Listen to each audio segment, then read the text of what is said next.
G'day guys, welcome back to the channel. My name's Kaitlyn and I'm an American living in beautiful Sydney, Australia. And as so many of you guys know, I love my Aussie foods, you guys. From meat pies to fairy bread to pavlova. I've even been converted to loving Vegemite over here. I love my Australian foods. And there are so many amazing foods in Australia. But sometimes the culture shock really hits when you're walking around an Aussie grocery store. Especially my first couple months coming over here, there were some food items that just blew me away. And this list that I'm going to share with you guys today is not the typical Aussie food list that you'll find on pretty much any sort of Australian themed YouTube channel. We're not going to be talking about beetroot on a burger or Vegemite in toast or fairy bread. No, this is stuff that really confused me as an American when I first came over here. So if you want to see what that list is, grab a Becky, grab a cuppa, and let's get right into this video. The first thing on this list were packs of those glucogel jelly beans that you see in chemists over here. Over in the States, you really only saw jelly beans around Easter time.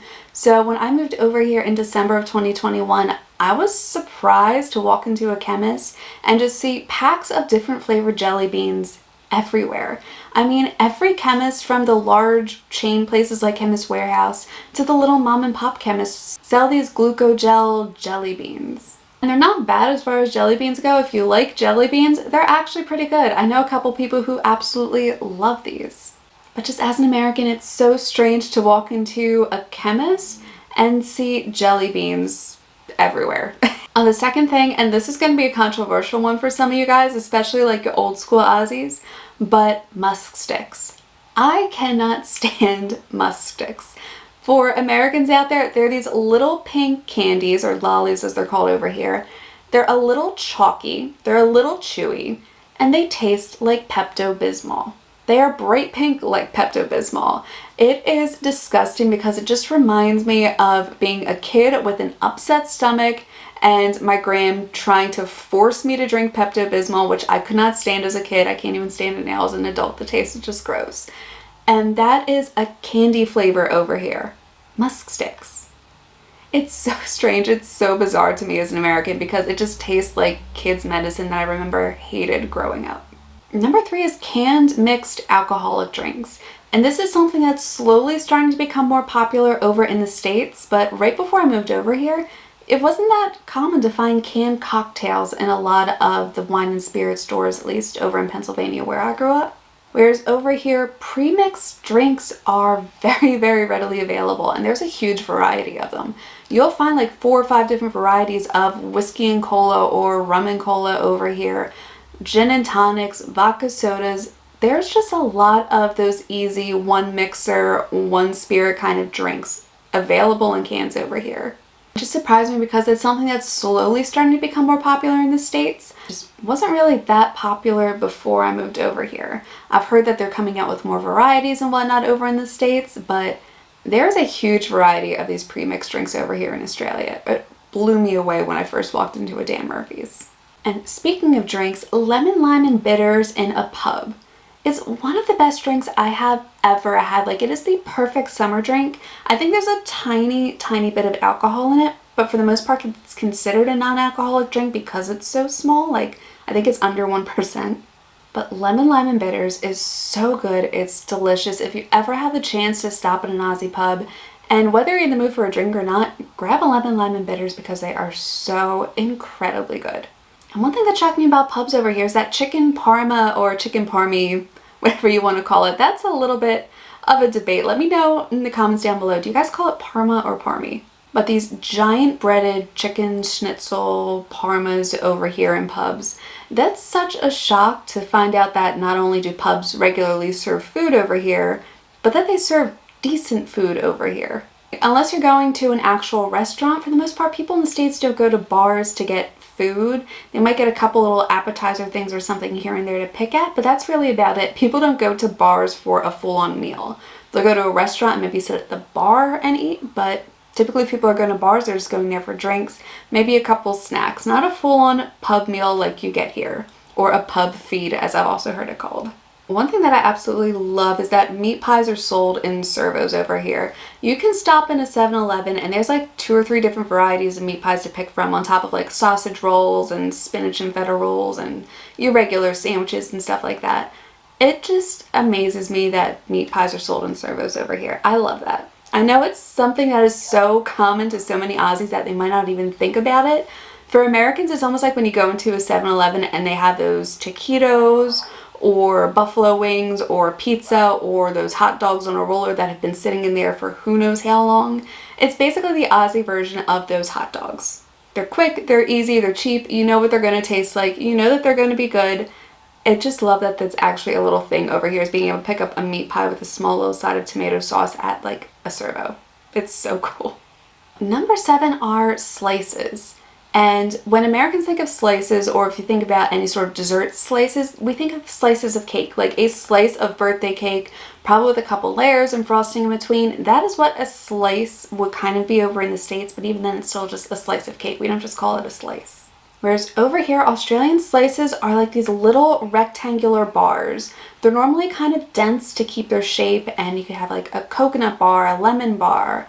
I've seen caramel ones. There's just so many varieties over here. They're like these nice little rectangular desserts. And it's tough to describe because when you think slice, you kind of think of that cake sort of texture if you're American, whereas they're nothing like that. These are much more dense. Sometimes they're really crumbly, almost granola bar texture-y, depending on the type of bar and where you get it. I've had some that are filled with this really sturdy kind of custard, like you can still cut through it like it's a custard, but it holds its shape. They're just so interesting because so many places make them different, and yet at the same time, something about them was all kind of the same. You still get that rectangular shape. There's normally some sort of icing, frosting, something like that on the top of it, and normally at the bottom, at least you're going to get some sort of base, whether it's like a biscuit or some sort of granola-y crumble at the bottom. Slices in and of themselves are so good, but so different from the American, like a slice of dessert concept. One thing that I see over here, and as an American, this is just my like 90s child on a sugar high who's disappointed in this, but cereals over here aren't as brightly colored. You're not going to have that artificial dyes and preservatives that you have in a lot of cereals and in sprinkles over here. I know it seems a little strange, but I've noticed that sprinkles don't have as much of a bright color to them here. Whereas over in the States, you get that bright, almost neon blue. You get red that jumps out at you from like all the way down the other end of the aisle. Their colors are just so much brighter in sprinkles, in cereals, and I've heard that America is slowly starting to move away from that and is moving more towards that Australian, more natural food dye concept, which, as somebody who's becoming much more health conscious in her 30s, I could definitely appreciate that, but that 90s kid in me still misses those like bright blue colors in kids' cereals. Wheat Bix are strange because if you open up the box, it almost looks like a mini granola bar. And then you just put it in a bowl and you add milk and somehow it becomes a cereal. And people eat like 1, 2, 3, however many you want to eat. It's just so strange to me to see what looks like a granola bar in a cereal box. Now, Wheat Bix are good. I like Wheat Bix. It's a pretty decent cereal. It's just still so weird to me when I open it up and I see like these little granola bars staring back at me. And that's a cereal. Number 10 are Chokos. And I didn't grow up with Chokos in the States. They are these weird little alien star-shaped kind of vegetables. They're slimy when you peel them. They have no taste to them whatsoever. They take the taste of whatever you're actually cooking it with, and it has such a strange texture. The closest thing I could think of over in the States is cactus, but even then, cactus at least has some flavor to it. Here, Chokos have no flavor. They just take on the flavor of whatever is around them. And they're just the strangest vegetable. It is something that I have been struggling to get used to eating, but overall there's just no taste to these things whatsoever. They're slimy. They look like some sort of weird alien pod. Very, very weird vegetable to me. Number 11 is Devin. And I know that it has different names depending on the state or even like what part of the state you live in, but Devin is essentially Australian bologna, with a little bit less salt than American bologna. And I know this was like a staple for so many Aussie kids growing up, was like Devin sandwiches and all. That is something that's very similar to a lot of American kids I know, but we grew up with bologna. We didn't grow up with Devin, and at least the bologna that I grew up with as a kid had way more salt on it than Devin does here. But it's basically some processed meat product that is ground up and put into a loaf, and that is a very, very common and very cheap lunch meat over here. And number 12 still amazes me when I go to the grocery stores because the variety of Arnott's biscuits blows me away. Like, people talk about the variety of foods over in the States, and we do have a huge variety. But if you think about Oreos, there's all these different flavors of Oreos, but it's still an Oreo biscuit, an Oreo cookie. You think about chocolate chips and all the different kinds of chocolate chip cookies that we have over here, in the end it's still a chocolate chip cookie. Arnott's biscuits over here have such a huge variety to them, and they're not all repeats. It's not like you have a lemon crisp and then you have like 6 different varieties of lemon crisps or something. It's not like you have ice Vovos and there's like 4 or 5 different kinds of ice Vovos. No, the variety over here and just how different each biscuit is from each other is kind of amazing. Granted, there are like a dozen different varieties of Tim Tams, but when it comes to the other biscuits, typically the ones that you'll find in like a red, a white, or a blue packaging, it blows me away just how different and creative these are. I just picked up a few packs to bring over to the States for some of my friends and family, and I am so excited to see my goddaughter's reaction when she sees these little TikTok biscuits, because how cute are little clock biscuits for kids? I just love the concept. I love the variety that's over here. They even have a lot of gluten-free options, and we need to get like a change.org thing going on to get gluten-free Tim Tams, because I have not seen those anywhere. I just love the different styles of Arnott's biscuits over here. It's pretty incredible. Number 13 are chip sandwiches, and I've heard so many people say that when they were a kid here, they'd have white bread with butter or margarine and then crushed up Smith's chips in there. And I gotta admit, I've had them and I absolutely love them. I'm not even a kid and I still love chip sandwiches, which is so incredibly unhealthy, but they're such a tasty snack. You gotta admit, chips between a piece of bread is just so good. I'm sure there are people in the States who grew up with something similar. Maybe I just didn't grow up in a household where we had chip sandwiches as a snack, but it seems like it's such a common thing for Aussie kids over here, and I just love these. Another food that I just cannot seem to wrap my head around are puddings over here. Because in the States, pudding is like the Jell-O instant pudding that you would have as a kid. Those little easy pack snack packs, and they have those over here in Australia. But puddings over here are that traditional English pudding. Like when you think the song We Wish You a Merry Christmas and they're talking about figgy pudding, as an American, you have no idea what the heck they're talking about. Over here, those puddings that are like cakes that normally have some kind of topping on them, they're so good, but something about them is still just so strange, because to me, it looks like a really dense cake and it tastes like a really dense cake. It's not pudding in my mind, because to me, pudding is like almost liquidy.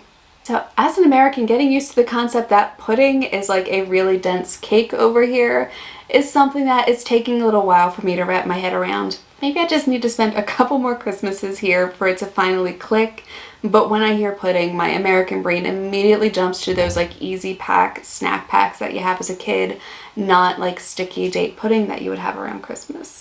One huge trend that I've noticed, and I think this is like a millennial generation thing, is that we are the nostalgia generation for sure. And that's not just an American thing. I know so many Aussies who are in my generation who reminisce about what it was like in the 80s and 90s, particularly when it comes to like 90s kids party foods. Things like fairy bread and chocolate crackles and frog in a pond. For some reason, 90s kids, this was apparently a staple at birthday parties over here. And along with that comes this book. Like, for some reason, the cakes in this book are legendary over here in Australia, and as an American, I don't get it. I didn't grow up here, I wasn't raised here, and hearing how many people know this book and love this book and have tried to either make a cake from this book or have had a cake from this book, this thing of kids' birthday party cakes is just absolutely iconic here. And so many people I know have had some sort of cake baked from a recipe in this book. I don't know what it is about that one book that became so incredibly popular over here. There is nothing like that over in the States, trust me. Number 17, and I have a personal love for these, are Pikelets. Those tiny little pancakes that you get in a bag over here. Over in the States, they're the size of what we call silver dollar pancakes, so probably about the third of a size of a regular pancake. I just love that you can buy Pikelets in little bags over here. And they don't last you very long. Not only because they're really, really good, they don't last long. If you have them on yourself for more than like 2 or 3 days, they go completely stale. On top of that, you don't just have them with maple syrup. You could, they're essentially a little pancake. But over here, it's very common to have it with afternoon tea, with some cream and some jelly. Or not jelly, it's jam over here. Jelly over here is what they call Jello. Having Pikelets with cream and jam is so common over here. Sometimes you'll have it with scones or crumpets as well. And they're absolutely delicious. I love them. I also love that you can buy full-size pancakes in a bag over here. There's a reason I'm struggling to lose weight over here, you guys. In case you haven't figured it out, I have a massive sweet tooth, and Pikelets have not helped. 18 is lemonade, and I mentioned this in a video before, but lemonade over here in Australia is so different from lemonade over in the States. In the States, we think of that country time lemonade mix, or we think of homemade with lemons and sugar and water, and that's it. Over here, lemonade is pretty much any sort of lemon lime soft drink, so something like a Sprite or a 7-Up is what's called lemonade over here. And to me, whenever I hear somebody say lemonade, I still think of that old, like, country time pink lemonade mix growing up with as a kid. So for me, lemonade is a little bit of a shock. I'm getting a bit more used to it though. But when somebody first says lemonade, I still think of the stuff that I grew up with in the States as a kid. And definitely not the kind of lemonade that you grow up with here in Australia. 19, I don't know why these aren't a thing in America. Because they're so simple, they're so easy to make. They're delicious, and it's great for parties or for barbecues, and that is a potato bake. They're just not popular over in the States. You'll hear people talk about like potato scallop potatoes. That's the closest thing we have to a potato bake. That is something that is just not popular over in the States, and I don't know why, because it's so easy. It's so simple. It's like what? Potatoes, cream, cheese, and then you throw in some herbs or some spices, like maybe salt and pepper and garlic and whatever else you want to throw in there. It's so easy to do. It's quick and easy for parties. I don't know why that hasn't picked up in popularity over in the States, but they're so easy and they're so good. Last one on this list, number 20, is the ridiculous variety of Cadbury bars over here. You guys, I absolutely love this. I know that I love having variety. I grew up in the States. I'm used to having variety when it comes to things like candies and chocolates and sweets. But the amount or the variety of Cadbury chocolate bars here blows my mind. And I'm used to variety. Some of them are absolute classics. You have just the regular classic milk chocolate bar, and then you have the milky top bars, and then you have ones with mint, and you have ones with these different kinds of candies and mix-ins thrown in there. You have ones with different fillings. You have snack bars, which have like 5 or 6 different types of candy bars all rolled into one. It's absolutely mind-boggling, and I love snack bars, by the way, except for the Turkish Delight ones. If they can get rid of that, snack bars would be perfect. They do not need to have Turkish Delight in snack bars, but that is just my opinion, and y'all know how much I hate Turkish Delight. There's a bonus one, Turkish Delight. It's absolutely disgusting. But the variety of Cadbury bars over here is absolutely incredible. I love some of them. The clinker ones, oh my god, they're absolutely delicious. I love Milky Top. I love the snack bars. I love the breakaway bars that they just came out with. There's just such a huge variety here. Absolutely amazing, and one of, like, it's become one of my favorite things about Australian foods. It's just the crazy variety of Cadbury bars that are over here. So that's it for this video, you guys. Maybe if you're like me, you're about to go on a sugar high after hearing about chocolate. If there's anything in this video that surprised you at all, let me know in the comments down below if there's anything you think I missed. So if you guys like this video, please hit the like and subscribe button down below. I so greatly appreciate the support, you guys. And I will see you all in my next video. Bye.